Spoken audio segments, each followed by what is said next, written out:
America అధ్యక్షుడు Trump మరో సంచలన నిర్ణయం తీసుకున్నారు. H1B వీసాల విషయంలో కొత్త నిబంధనలను అమల్లోకి తెచ్చారు. ఇకపై H1B అప్లికేషన్ ఫీజును భారీగా పెంచేశారు. అమెరికా వేదికగా పనిచేస్తున్న కంపెనీలు ఇకపై ఏడాదికి $1,00,000 చెల్లించాల్సిందేనంటూ ఆదేశాలు జారీ చేశారు. ఈ మేరకు ఎగ్జిక్యూటివ్ ఆర్డర్స్ పై సంతకం చేశారు ట్రంప్. ఈ నిర్ణయంతో ఇన్నాళ్లు 6 లక్షల వరకు ఉన్న H1B రుసుం ఇప్పుడు ఏకంగా 88 లక్షలకు చేరింది. దీని ఎఫెక్ట్ లక్షలాది మంది విదేశీ నిపుణులపై పడనుంది. అమెరికాలో ఉద్యోగాలు చేయాలని కలలు కంటున్న భారతీయులపై పిడుగుపాటులా పరిణమించింది.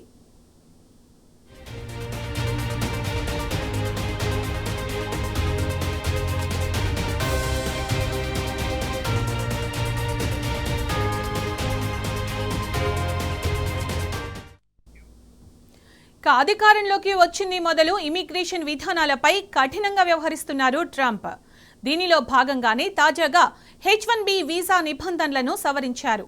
H1B వ్యవస్థలో జరుగుతున్న దుర్వినియోగాన్ని అరికట్టడానికే ఈ నిర్ణయం తీసుకున్నట్టు చెప్పారు ట్రంప్. ఇకపై అమెరికా కంపెనీలు అత్యున్నత నైపుణ్యం కలిగిన విదేశీ ఉద్యోగులను మాత్రమే నియమించుకుంటాయని తేల్చి చెప్పారు. ఈ చర్య అమెరికా ఉద్యోగాలను కాపాడమే కాకుండా కొత్త అవకాశాలను సృష్టిస్తుందని చెబుతున్నారు.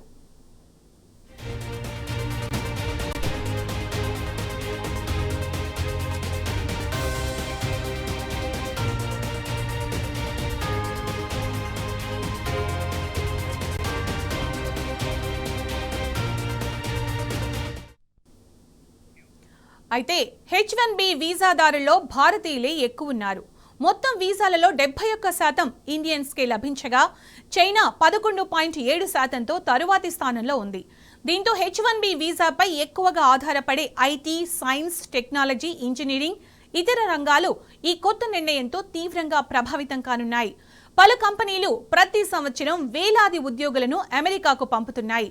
ఇప్పుడు ఒక్కో ఉద్యోగి కోసం దాదాపు ₹1,00,00,000 ఖర్చు పెట్టాలంటే ఆలోచిస్తాయి.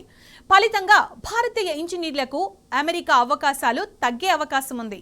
బదులుగా యూరప్, కెనడా, ఆస్ట్రేలియా, మధ్యప్రాచ్య దేశాల వైపు ఈ టాలెంట్ వెళ్లే పరిస్థితి ఏర్పడొచ్చు.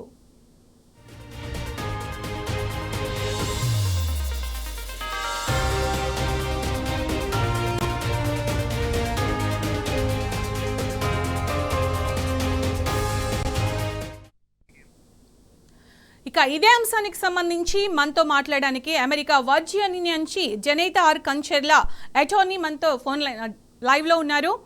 నమస్తే అండి జనేత గారు. నమస్తే అండి. అమెరికా అధ్యక్షుడు ట్రంప్ రోజుకో సంచలన నిర్ణయం తీసుకుంటారని చెప్పొచ్చు. ఇది ఇంకో సంచలన నిర్ణయం. సో ట్రంప్ నిర్ణయంతో ఇండియా నిజానికి ఒక రకంగా పానిక్ అవుతుందని చెప్పొచ్చు. అసలు ఫ్యాక్టర్ ఏంటి అంటే ఏం చెప్తారండి? అంటే మనకి ఆ ప్రొక్లమేషన్ డీటెయిల్స్ లోకి వెళ్ళి చూస్తే ఎక్కువగా అమెరికన్ జాబ్స్ సేవ్ చేయడానికి ఈ ప్రొక్లమేషన్ తీసుకున్నాము అని చెప్తున్నారు. And the most abused program లాగా ఈ H1B ఉంది కాబట్టి దాన్ని చేయడానికి దాన్ని కాంబాట్ చేయడానికి చెప్పండి. I think I can hear different voices. I'm sorry about that. Is it clear? Hello, వినిపిస్తుందండి, క్లియర్ గానే ఉంది, చెప్పండి. సో మనకి ఏంటి అంటే ఈ ఫ్రాడ్ ని కాంబాట్ చేయడానికి, ఎందుకంటే ఈ H1B ప్రోగ్రామ్ అనేది చాలా అబ్యూజ్ చేయబడింది కాబట్టి ఈ అమెరికన్ వర్కర్స్ డిస్ప్లేస్ అవ్వకుండా అండ్ వాళ్ళ జాబ్స్ ని ప్రొటెక్ట్ చేయడానికి ఈ పర్టికులర్ ప్రొక్లమేషన్ అంటే చాలా రకాలుగా ప్రచారం జరుగుతోంది. భయపెట్టే ప్రచారాలు చూస్తున్నాం. చాలా రకాల అపనమ్మకాలు ఉన్నాయి. దీనికి సంబంధించి మీరేం చెప్తారు జనేత గారు? అంటే మనకు ఆల్రెడీ ప్రొక్లమేషన్ ఇష్యూ చేశారు. 21st సండే నుంచి ఎఫెక్టివ్ అవుతుంది. ఫ్రైడే రోజు ఈవినింగ్ చేశారు యుఎస్ టైం ప్రకారము. బట్ డెఫినెట్ గా అంటే ఇంతకు ముందు ఎగ్జిక్యూటివ్ ఆర్డర్స్ ని ఎట్లా మనకి కోర్టులో ఛాలెంజ్ చేశారు. సో ఒక టెంపరరీ రిస్ట్రైనింగ్ ఆర్డర్ కోసం ట్రై చేసి కోర్టులో దీన్ని ఛాలెంజ్ చేసి టెంపరరీ రిస్ట్రైనింగ్ ఆర్డర్ తీసుకొచ్చే అవకాశం కూడా ఉంది. బట్ హవెవర్ అంటే ఇప్పుడు ప్రస్తుతానికైతే మనకి టెంపరరీ రిస్ట్రైనింగ్ ఆర్డర్ వచ్చే వరకు ఈ ప్రొక్లమేషన్ ఇన్ ప్లేస్ లో ఉన్నట్టు. అలాగే మొన్నటి వరకు చూసినట్టయితే టారిఫ్ తో నిజానికి ఒక గన్ తో పెట్టినట్టు అనిపించింది. సో ఇప్పుడు వీసా ఫీజులతో ఎందుకు రీలోడ్ చేసినట్టు అనుకోవచ్చా మనం? అంటే ఎందుకు ఇంతలా టార్గెట్ చేస్తున్నారు అని అనుకోవచ్చా? ఐ థింక్ అంటే టారిఫ్స్ కి దీనికి ఆ, సంబంధం లేదు అని చెప్తాను నేనైతే. ఎక్కువగా అంటే చాలా ఇది ఫస్ట్ టైం కాదు H1Bs మీద ట్రంప్ అడ్మినిస్ట్రేషన్ మాట్లాడటము. సో ప్రీవియస్ గా కూడా మాట్లాడారు. అండ్ దెన్ నేను ఈ ప్రొక్లమేషన్ లో మనకి లాంగ్వేజ్ చూస్తే వాళ్ళు సర్టెన్ అంటే ఏం చెప్తున్నారు అని అంటే ఎక్కువగా ఈ తక్కువ వేజెస్ కి H1B వర్కర్స్ ని అదర్ కంట్రీస్ నుంచి తీసుకొచ్చి వాళ్ళకి తక్కువ వేజెస్ ఆఫర్ చేసి వర్క్ చేస్తున్నారు కాబట్టి ఎక్కువగా అమెరికన్స్ ఆ ఉద్యోగాల్ని లూజ్ అవుతా ఉన్నారు. వాళ్ళ ఉద్యోగాల్ని ప్రొటెక్ట్ చేయడం కోసము ఈ ప్రొక్లమేషన్ తీసుకొచ్చారు. అంటే మనం కొంచెం డీటెయిల్స్ లోకి వెళ్ళి చూస్తే ఏంటి అంటే ఈ H1B ప్రోగ్రామ్ అనేది స్కిల్డ్ వర్కర్స్ కావాలి వీళ్ళకి అమెరికన్స్ కి.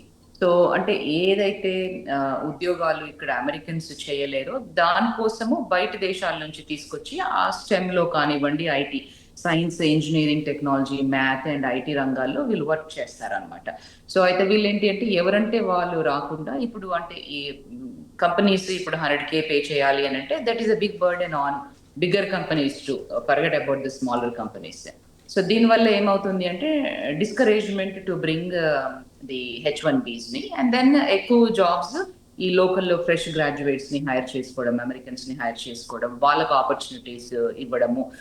సో ఇట్లా బట్ స్టిల్ కొన్ని ఎగ్జామ్షన్స్ ఉన్నాయి. లైక్ ఈ నేషనల్ ఇంట్రెస్ట్ లో ఉన్నప్పుడు ఎగ్జామ్ట్ చేయడము, లేదు అని అంటే రిసోర్స్ కి ఆ పర్టికులర్ అంటే అంత ఇంపార్టెన్స్ ఉంది నిజంగానే అంటే ఇక్కడ ఎవరు ఆ వర్కర్స్ అంటే ఈ పర్టికులర్ జాబ్ ని చేసే అంత రిసోర్స్ ఇక్కడ అవైలబుల్ లేకుంటే అప్పుడు still they can come on the H1B. ఎందుకంటే అలాంటి వాళ్ళకి కంపెనీ కూడా ఇంకా స్టిల్ ఇన్వెస్ట్ చేయడానికి రెడీగా ఉంటుంది. ఫర్ ఎగ్జాంపుల్ ఎస్పెషల్లీ ఏఐలో. సో ఏఐలో బిగ్ ఆఫర్స్ వస్తూ ఉంటాయి కాబట్టి possibility is there. But anyhow అంటే ఈ ప్రొక్లమేషన్ అనేది డెఫినెట్ గా ఎస్పెషల్లీ ఈ H1Bs ఎక్కువగా ఇండియన్స్ కన్స్యూమ్ చేస్తారు ఈ H1Bs ని కాబట్టి ఇది ఒక డిసప్పాయింట్మెంట్ న్యూస్ అనే చెప్పాలి. వినీత గారు, మీరు ఇంతకు ముందు చెప్పారు అంటే అక్కడి వాళ్ళకి ఎంప్లాయ్మెంట్ కల్పించడం కోసం ఎక్కువగా ఇలాంటివి అంటే కండిషన్స్ పెడుతున్నారు అని, అలాగే అవసరమైన వాళ్ళకి కొంతమందిని ఆ కంపెనీలు ఎఫర్ట్ చేసి పంపిస్తాయి అని చెప్పేసి కూడా అన్నారు. సో ఎంతవరకు అంటే ఇంత ఎఫర్ట్ చేసి ఇంత ఎక్కువగా పెట్టి ఎంతమందిని పంపించే ఛాన్స్ ఉంటుందంటారు అమెరికాకి?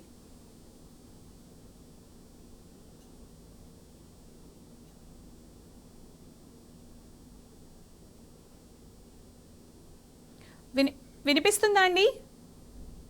అది క్రాస్ ఓవర్ అయితా ఉందండి మీకు సమ్ అదర్ న్యూస్ తోనే. So I cannot hear your questions. Okay, అంటే ఇప్పుడు ట్రంప్ ఇంత అంటే దాదాపు 80 లక్షలు అంటే చాలా హ్యూజ్ అమౌంట్ అని చెప్పొచ్చు. ఏ కంపెనీస్ అన్నీ కూడా ఇంతకుముందు మీరు అన్నారు కొన్ని కంపెనీస్ ఏ కావచ్చు మిగతావి కావచ్చు అవసరం అనుకునేవి పంపిస్తాని. సో ఎంత మేర ఇంతకుముందు చాలా తక్కువ 6 లక్షలు 7 లక్షలు ఉంది, 80 లక్షల చిల్లరికి వెళ్ళినప్పుడు ఎన్ని కంపెనీస్ వాళ్ళ ఎంప్లాయీస్ని అమెరికా పంపించాలని ఆలోచిస్తాయి? అంటే అదే యాజ్ ఇందాక నేను చెప్పినట్టు ఇది ఒక డిస్కరేజ్మెంట్. అంటే డిస్కరేజ్ చేయాలి ఈ ప్రోగ్రామ్ ని కంప్లీట్ గా. దీన్ని అంటే ఎక్కువగా అవుట్ సైడ్ నుంచి వర్కర్స్ రావద్దు, ఈ అమెరికన్ వర్కర్స్ కి ఎక్కువగా ఉద్యోగాలు ఉండాలి అంటే ఈ H1Bs ని ఎక్కువగా రానివ్వకుండా ఉంటే సమ్ కైండ్ ఆఫ్ డిస్కరేజ్మెంట్ తోని ఈ ప్రొక్లమేషన్ ఇష్యూ చేయబడింది అలా కూడా చెప్పుకోవచ్చు. బట్ హవెవర్ అంటే ఈ అమెరికన్ వర్కర్స్ కూడా ఎక్కువగా అంటే కొన్ని పెద్ద కంపెనీస్ ఏం చేస్తున్నాయి అంటే ఈ H1B వర్కర్స్ ని తక్కువ వేజెస్ కి హైర్ చేసుకోవడము, అమెరికన్ వర్కర్స్ ని లే ఆఫ్ చేసి వాళ్ళు H1B ప్రోగ్రామ్ మీద వచ్చే ఈ వర్కర్స్ ని ట్రైన్ చేయడము, ఇదంతా అంటే ఇవన్నీ దృష్టిలో పెట్టుకొని ఒక బిగ్గర్ పిక్చర్ లో ఈ అంటే కంట్రీ ఫస్ట్ అనే దాంతో ఈ ప్రొక్లమేషన్ ఇష్యూ చేయడం జరిగింది. బట్ మనం చూడాలి అంటే ఇది అంటే విత్ స్టాండ్ అవుతుందా కోర్ట్స్ లో ఈ పర్టికులర్ ప్రొక్లమేషన్ అనేది. ముఖ్యంగా ఇప్పుడు చూసినట్టయితే జనిత గారు, ట్రంప్ డెసిషన్తో ఇండియన్స్ స్పెషల్లీ ఇండియన్స్ అమెరికా అంటేనే ఒకలాంటి అంటే అయిష్టత ఏర్పడుతుంది అనుకోవచ్చు, వానికి భయపడుతున్నారనే చెప్పాలి. దానికి మీరేమంటారు? భయపడ్డము అని అంటే ప్రాపర్ గా అంటే ఇప్పుడు ఆ రిసోర్స్ కి పర్టికులర్ ఒక ప్రాపర్ జాబ్ ఉండి అన్ని ఉంటే భయపడాల్సిన పని ఏమీ లేదు. బట్ ఈ ప్రొక్లమేషన్ తోని ఐ వుడ్ సే ఎస్, ఎందుకంటే 100K పే చేయడానికి కంపెనీస్ అంటే ఎస్పెషల్లీ స్మాలర్ కంపెనీస్ ముందుకు రావడం జరగదు. సో దాంతో little bit of discouragement and disappointment కూడా చాలా మందికి. అంటే వాళ్ళ ఉద్దేశం కూడా అదే, ఈ ప్రొక్లమేషన్ ద్వారా ఎక్కువగా H1B ప్రోగ్రామ్ ఇన్ఫ్లో వచ్చే క్యాండిడేట్స్ ని స్టాప్ చేయాలి అనేది ఆ ప్రొక్లమేషన్ యొక్క ఉద్దేశం. అలాగే చాలా మంది అనుకుంటుంది ఏంటంటే అసలు ట్రంప్ టార్గెట్ ఏంటి, ఎందుకంత పగ పెంచుకున్నారు ఇండియా పైన, ఇండియన్స్ పైన అని కూడా అనుకుంటున్నారు. మీరేమంటారు దీనికి సంబంధించి?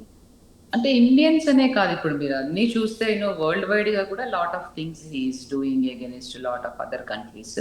బట్ అంటే ఇంటర్నల్ గా మనము అంటే అమెరికన్స్ తో మాట్లాడినప్పుడు చూసినప్పుడు ఏంటి అంటే వాళ్ళు హ్యాపీగానే ఉన్నారు. అంటే కంట్రీ ఫస్ట్, అమెరికన్స్ ఫస్ట్ అనేది పెడతా ఉన్నారు కాబట్టి they are happy about it.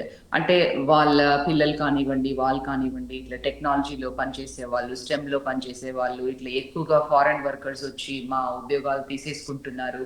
So అంటే ఆ ట్రంప్ బేస్ ఎవరైతే ఉన్నారో వాళ్ళు కూడా they want to hear this, ఇది అంటే కంట్రీ ఫస్ట్, బయట నుంచి H1B ప్రోగ్రామ్స్ అంటే ఈ వీళ్ళు రిసోర్స్ రాకూడదు H1Bలో, అమెరికన్స్ కే చెందాలి ఉద్యోగాలు అనేది. అంటే కంట్రీ ఫస్ట్ అంటే వాళ్ళ దృష్టిలో నుంచి చూసినప్పుడు ఏంటి అంటే అది ప్యాట్రియాటిక్ గా ఎస్, అంటే అమెరికన్స్ ఫస్ట్, వాళ్ళు ఉద్యోగాలకి అంటే వాళ్ళకే ఉద్యోగాలు ఇవ్వాలి, ఆ తర్వాతే ఇతర దేశాల వాళ్ళు అనేది. అండ్ మనం ప్రోగ్రామ్ అంటే ఎందుకు క్రియేట్ చేయబడింది అని ఆలోచిస్తే కూడా ఈ H1B ప్రోగ్రామ్ అనేది అంటే ఇక్కడ అమెరికన్ వర్కర్స్ ఎవరైతే ఉన్నారో వాళ్ళు చేయలేని పరిస్థితుల్లోనే ఈ H1B ప్రోగ్రామ్ అనేది ఇంట్రడ్యూస్ చేసి ఈ స్పెషాలిటీ, ఈ స్కిల్ ఆక్యుపేషన్ లో బయట నుంచి తీసుకురావాలి. వాళ్ళు ఏదైతే జాబ్స్ అమెరికన్స్ చేయలేరో వాళ్ళ ఆ జాబ్స్ ని మాత్రమే H1Bs లో తీసుకురావాలనేది వాళ్ళ ఉద్దేశము. బట్ మనము ఈ ప్రొక్లమేషన్ లో చూస్తే కూడా డీటెయిల్స్ లోకి వెళ్ళి ఎక్కువగా దీన్ని అబ్యూస్ చేయబడింది ఈ ప్రోగ్రామ్ ని, అండ్ అమెరికన్ వర్కర్స్ ని డిస్ప్లేస్మెంట్ అయ్యారు కాబట్టి ఇది తీసుకురావడం జరిగింది. అంటే 100K అన్నప్పుడు ఎక్కువగా కంపెనీస్ ఇష్టపడవు అంటే కట్టడానికి. So they might look for ఈ లోకల్ టాలెంట్ కి. సో అట్లాంటప్పుడు ఏంటి అని అంటే yes, disappointment for the H1B and at the same time ఇక్కడ యునైటెడ్ స్టేట్స్ లో ఉన్న అమెరికన్స్ కి బెనిఫిట్ అయ్యే ఛాన్సెస్ ఉంటుంది. బట్ ఇంకొకటి కూడా యాజ్ ఐ సెడ్, మనకు అంటే ఇది విత్ స్టాండ్ అవుతుందా నిజంగానే కోర్టులో కూడా వన్ ఆఫ్ ద క్వశ్చన్. ఇంకో విషయం ఏంటంటే ఇప్పుడు H1B వీసాలలో ఎక్కువగా పొందేది 71% దాదాపు ఇండియన్స్కే ఇప్పుడు వస్తున్నాయి. అంటే మీరు అన్నారు అన్ని కంట్రీస్ పైన, చాలా వరకు కంట్రీస్ పైన ఇలాగే అంటే అలాగే బిహేవ్ చేస్తున్నారు అతను. కానీ ఇప్పుడు ఈ డిసిషన్కి సంబంధించి ఎక్కువగా ఎవరు ఎఫెక్ట్ అవుతారంటారు?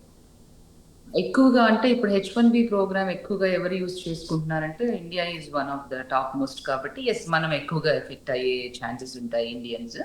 బట్ హవెవర్ అంటే టారిఫ్స్ కి దీనికి I would not really correlate. Tariffs is something different. అంటే మీరు అన్న లాంగ్వేజ్ లో అంటే పగబట్టారా ఇండియన్ కంట్రీ మీద అని అంటే I don't really agree with that. But at the same time every country కూడా వాళ్ళు అంటే సేఫ్ గార్డ్ చేసుకోవడానికి వాళ్ళ సిటిజన్స్ ఫస్ట్ అనేది ఎస్పెషల్లీ ఈ కంట్రీ యొక్క అంటే ఈ ప్రెసిడెంట్ యొక్క నినాదం. యా, మీరు అన్నట్టుగా అంటే పగబట్టారా అని అందరూ అంటున్నారని కాదు, కాకపోతే అతని బిహేవియర్ చూస్తే అలా ఉంది అని అనుకుంటున్నారు అని మనం మాట్లాడుకుంటున్నాం. జనేత గారు, ట్రంప్ నిర్ణయానికి సంబంధించి అమెరికాలో ముఖ్యంగా ఎలాంటి టాక్స్ నడుస్తున్నాయి, మీ వరకు ఎలాంటి న్యూస్ వచ్చింది, దానికి సంబంధించి మీరేం చెప్తారు? డెఫినెట్ గా H1B లో ఉన్న వాళ్ళైతే పానిక్ అవుతా ఉన్నారు. Already lot of calls, emails వస్తా ఉన్నాయి. ఈ కొత్త H1B ప్రోగ్రామ్ కింద ఎవరికి ఆల్రెడీ స్టాంపింగ్ అయిపోయి రెడీగా ఉన్నారు కంట్రీకి రావడానికి. కొంతమంది మ్యారేజెస్ కని వెళ్ళారు, వెకేషన్ కని వెళ్ళారు, ఫ్యామిలీ ఎమర్జెన్సీస్ లో వెళ్ళారు. సో చాలా పానిక్ క్రియేట్ చేసింది ఈ పర్టికులర్ ప్రొక్లమేషన్. అంటే ఎక్కువగా డీటెయిల్స్ అంటే అరే కంట్రీలో ఉన్న వాళ్ళకి కూడా ఎఫెక్ట్ అవుతుందా అని. బట్ ఎక్కువగా చూస్తే మన లాంగ్వేజ్ లోకి ఇప్పుడు ప్రస్తుతానికి ఎవరైతే బయట ఉన్నారో, యునైటెడ్ స్టేట్స్ బయట ఉన్నారో వాళ్ళకి ఎఫెక్ట్ అయ్యేలాగా ఉంది. విత్ ఇన్ ద కంట్రీ ఉన్న వాళ్ళు ఎక్కువగా వరీ అవ్వాల్సిన పని లేదు. బట్ డెఫినెట్ గా ఈ పర్టికులర్ ప్రొక్లమేషన్ అయితే ఒక పానిక్ వేవ్ ని క్రియేట్ చేసింది. అంటే ఫ్రైడే ఈవినింగ్. అంటే పర్టికులర్ టైమింగ్ అంటే ఏమన్నా ఇచ్చారా, టైం జోన్? అంటే ఈ టైంలోపు H1 వాళ్ళు ఒకవేళ బయట ఉంటే, ఆ దేశం బయట ఉంటే ఈ టైంలోపు రావాలి అని ఏమైనా చెప్పడం జరిగిందంటారా? Early hours of Sunday morning. So అంటే 21st అంటే సండే ఎర్లీ అవర్స్ లో అవుతుంది కాబట్టి సో ఆలోగా వచ్చేయాలి ఎవరన్నా ఉంటే. బట్ ఇంకొకటి మనం చూస్తే అంటే 21st తర్వాత వచ్చే వాళ్ళు అయితే they have to pay 100K అన్నప్పుడు మనకి ఎక్కువగా డీటెయిల్స్ లేవు. అంటే ఎలా చూపించాలి వాళ్ళ 100K పే చేసినట్టు, అంటే through a receipt, whether it is a cheque or money order, అంటే ఏ ట్రాన్సాక్షన్స్ చూపించాలి అనేది ఒక క్లారిటీ లేదు. Maybe people are still trying to, అంటే నాకు తెలిసి lot of people are trying to అంటే board the flights and then come into the country. Stampings already ఉన్న వాళ్ళకి, ఇంకా కొత్తగా స్టాంపింగ్స్ వెళ్ళే వాళ్ళకి అయితే I would say they just definite గా వెయిట్ చేయాలి. అంటే ఇప్పుడు రాకూడదు, వాళ్ళు స్టాంపింగ్ కి వెళ్ళకూడదు. They had to wait and see, అంటే ఈ పర్టికులర్ ప్రొక్లమేషన్ విత్ స్టాండ్ అవుతుందా కోర్ట్స్ లో, ఏదైనా టెంపరీ రెస్ట్రైనింగ్ ఆర్డర్ తెచ్చే వరకు. సో అట్లా చూడాలి. బట్ ఎవరైతే బయట ఉన్నారో కూడా వాళ్ళు రావడానికి ట్రై చేస్తున్నారు. మనకి కొంతమంది అంటే వచ్చి ఆ టైం ఫ్రేమ్ ఫిట్ అవ్వకుండా out side that window fall అయినప్పుడు, వాళ్ళు వచ్చినప్పుడు ఎలాంటి క్వశ్చన్స్ వాళ్ళు ఫేస్ చేస్తారు అనేది మనం వాళ్ళ దగ్గర నుంచే వినాల్సి ఉంటుంది. వెయిట్ చేయాలి. ఇప్పుడు మీరు అన్నట్టుగా అంటే సండే ఎర్లీ అవర్స్ లోపు రావాలని చెప్పి అని అన్న నేపథ్యంలో ఇప్పుడు ఫ్లైట్ టికెట్స్ చూసినట్టయితే 3 times పెరిగాయని చెప్పేసి అంటున్నారు. ఎయిర్పోర్ట్స్ కూడా చాలా రష్గా ఉందని వినిపిస్తోందండి. Yeah, that is very unfortunate. Especially చాలా మంది కూడా అంటే ఈ టైం ఫ్రేమ్ లో యూనో వెడ్డింగ్స్ కి వెళ్ళారు. పాపం వాళ్ళు అది ర్యాపప్ చేసుకొని రావాల్సి వస్తుంది. ఆ తర్వాత కొంతమంది ఫ్యామిలీ ఎమర్జెన్సీస్ లో వెళ్ళారు. So very unfortunate situation for them. But that's how life is. You just have to deal with it. And ఒకవేళ ఈలోగా రాగలిగితే డెఫినెట్ గా వచ్చేసేయాలి వాళ్ళు. బట్ ఇన్సైడ్ ద కంట్రీ ఉన్న వాళ్ళకైతే ప్రస్తుతానికి ప్రాబ్లం లేదు.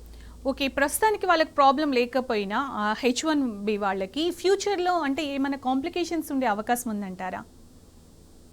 కాంప్లికేషన్స్ అని చెప్పను. బట్ అంటే ఈ 100K ఈ ప్రోగ్రామ్ తోని తర్వాత అంటే ఇప్పటికే మనకి చాలా అంటే లోకల్లో అంటే H1B అప్లై చేసి USCIS అప్రూవ్ చేసిన తర్వాత ఈ వీళ్ళు అంటే లెట్స్ సే ఒక క్లయింట్ లొకేషన్ లో మనకి పర్టికులర్ రిసోర్స్ వర్క్ చేస్తుంటే FDNS సైట్ విజిటేషన్స్ ద్వారా వాళ్ళు ఆఫీసర్స్ ఆ లొకేషన్ కి వెళ్ళడము, నిజంగానే ఇక్కడ వర్క్ చేస్తున్నారా లేదా, ఎంప్లాయర్ మీకు ప్రాపర్ గా పే చెక్స్ పే చేస్తున్నారా, అంటే క్రాస్ చెక్ చేస్తున్నారా అనమాట. అంటే మీ జాబ్ అంటే H1B అప్లికేషన్ లో పెట్టినట్టు టైటిల్స్ ఏమైనా, మీ జాబ్ డ్యూటీస్ ఏంటి, మీకు వేజెస్ ఎంత, ఇది చెక్ చేస్తున్నారు. అది కాకుండా ఆన్ టాప్ ఆఫ్ దట్ ఎవరైతే స్టాంపింగ్ కి వెళ్తారో అక్కడ నుంచి అంటే డిపార్ట్మెంట్ ఆఫ్ స్టేట్ నుంచి కూడా ఎక్కువగా ఈమెయిల్స్ రిసీవ్ అవుతా ఉన్నాయి. అంటే కంపెనీస్ కి, అటార్నీస్ కి, బెనిఫిషరీస్ కి అంటే కొన్ని క్వశ్చన్స్ కి ఆన్సర్ చేయడం, మీరు ఇంకా ఈ రిసోర్స్ ని అంటే హైర్ చేసుకోవాలనుకుంటున్నారా, వాళ్ళ టైటిల్స్ ఏంటి, ఇట్లా అన్ని ఎక్కువగా సైట్ అంటే క్రాస్ చెక్స్ చేసి ప్రాపర్ గా దాన్ని ప్రోగ్రామ్ యూటిలైజేషన్ జరుగుతుంది. అండ్ ఒకవేళ వాళ్ళు ఆ లొకేషన్ లో వీళ్ళు సైట్ విజిటేషన్ కి వెళ్ళినప్పుడు అక్కడ లేకపోతే notice of intent to revoke అని, ఇట్లా లాట్ ఆఫ్ అంటే ఇన్సైడ్ ద కంట్రీ ఉన్న వాళ్ళకి కూడా lot of challenges they are facing, especially under this administration. So, I think this will be an ongoing process. Keeping in mind that ఈ అంటే H1B programme ని little bit of discourage చేయాలని అనుకుంటున్నారు ఈ particular administration వాళ్ళు. కాబట్టి companies కూడా చాలా కేర్ఫుల్ గా ఉండాలి, క్యాండిడేట్స్ కూడా చాలా కేర్ఫుల్ గా ఉండాలి. ఒకవేళ మీరు ఒక లొకేషన్ నుంచి ఇంకొక లొకేషన్ కి వెళ్తే ఇమీడియట్ గా మీరు కంపెనీకి కానివ్వండి, అటార్నీస్ కి కానివ్వండి డెఫినెట్ గా అంటే చెప్పాలి.